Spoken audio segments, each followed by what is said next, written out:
Check, check, 1, 2, 1, 2. Check, check, 1, 2. With some top comedians hitting out at how the Edinburgh Fringe has become elitist, MC Hammersmith making a not-so-subtle point. There's a problem at the Fringe, which you're likely to see. Currently, it's full of posh people like me. The cost of living means there's less money to spend, which means it's only posh people that can afford to attend. There's a definite economic barrier. Most of the people I speak to, and throughout the years, it's a very middle-class white industry. Along with the obvious pressure to keep ticket prices low, rising accommodation, food and fuel costs are affecting who's performing here. I think great talent is going to be overlooked simply because of the costs involved, and I think it is unfair, and I think there does need to be more support.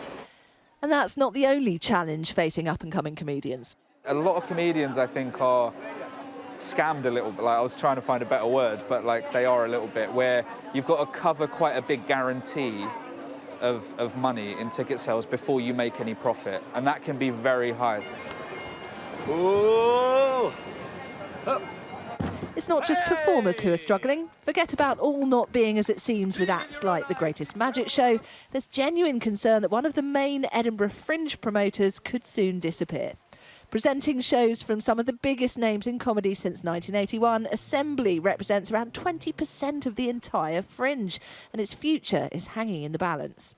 Through no fault of its own, Assembly is in a fight for survival. Owed £1.2 million for the work it did during Coventry's City of Culture celebrations from a trust which in February entered administration.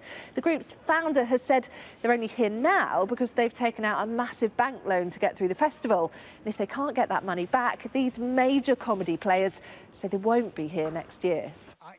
Think audience numbers in excess of Glastonbury, all potentially gone from next year's Fringe. The impact would be disastrous.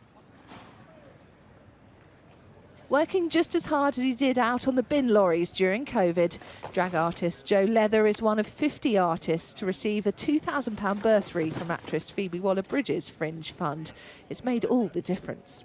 So it is a frightening time in some ways, because you want to be here to enjoy your art, but also you really need to sell tickets to cover the cost. A rubbish place for everyone here to be in financially, but the Fringe just about hanging on in there. Katie Spencer, Sky News in Edinburgh.